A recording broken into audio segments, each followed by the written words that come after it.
This is the Sales Babble Podcast, episode 516, How to Compete from Behind.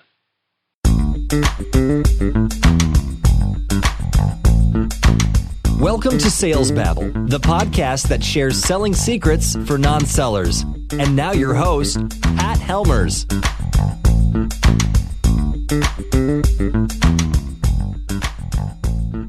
Hello, Sales Babblers. This is Pat Helmers. And before I get started, I just wanted to take a pause and to say thank you. Sales Babblers have been reaching out to me for advice, and it's been very rewarding to help them grow their selling skills. I'm so grateful for all your support and to know for certain that this podcast is helping to grow businesses out there. Not only are we making a positive impact on people's businesses, we're making a positive impact on people's lives. Thank you again for listening. Thank you for sharing what we do with others. With that said, does it irritate you when you're talking to a new prospect and the first thing they mention is that their vendor is your arch rival? Does it seem like that competitor is superior to you? They're faster, cheaper, better, and there's nothing you can do to overcome that clear advantage? Or maybe you can't fathom why people buy from them, other than, well, they've been around for a long time. It can be frustrating, and it begs that question, what can you do to compete from behind? Today, we're going to discuss a competitive strategy on how business is a game, not a war, and in businesses with compassion eventually end up on the winning side. Sounds crazy, right? If you're a startup in an industry with a longtime competitor, this is the episode for you. But before we start, make sure and subscribe to the podcast on whatever app that you're listening to. You can also follow us on Facebook, X, formerly known as Twitter, and myself on LinkedIn. You can find links in the show notes. And now, with no further ado, let's compete.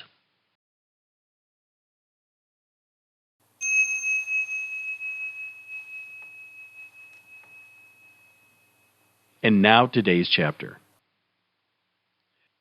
Never badmouth the competition. Give them their due, accepting where they excel, yet discern their weaknesses. This is called competing without competing, innovating without showing your cards, selling without trash talking, showing value without belittling the competition. There's no greater disaster than underestimating the competition. By underestimating the competition, you devalue your business.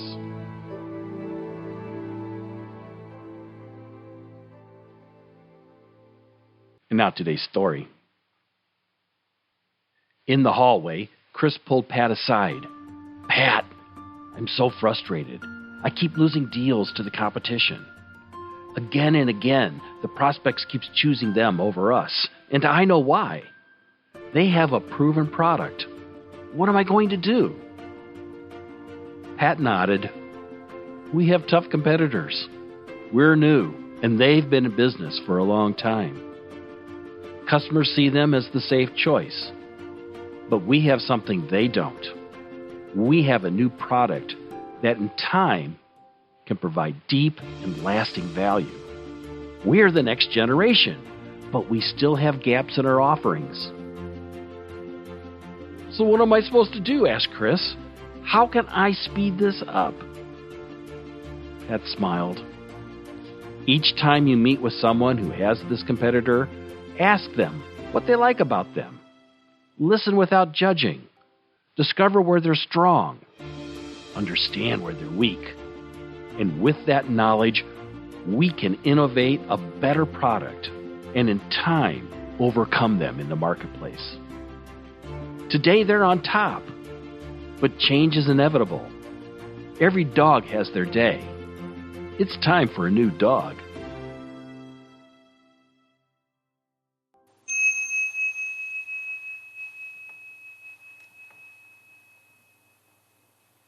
Now, folks, never think of your competition as your enemy. It's dangerous to see another business as evil. They're just trying to get along too. Instead, I like to think of them as your opponent, battling in a game of very little consequence. When you defend yourself without a show of force, you give your opponent nothing to fight. Lao Tzu said, quote, "When evenly matched armies meet, the side that is compassionate shall win." End quote. Compassion is the key to success. When you treat your prospects with love and compassion, they'll see the value of your offering, and the competition will be relegated to an afterthought. This is the way to win from behind. Now, to download a copy of this week's chapter of the Tao of Sales Babble, you can find it in the show notes at salesbabble.com. And while you're there, you can sign up for our brief weekly newsletter with links to the podcast conveniently sent to your inbox.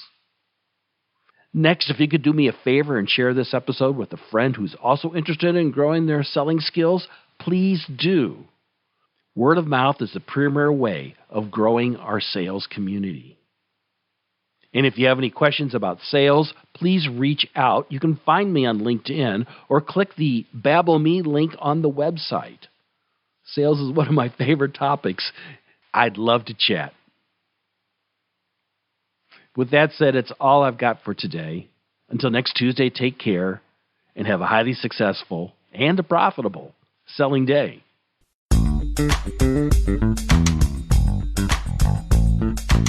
Thank you for listening to the Sales Babble podcast.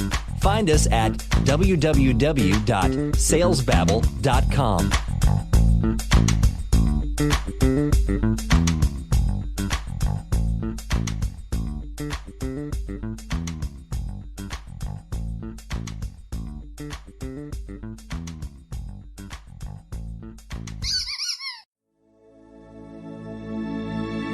This is a production of Habanero Media.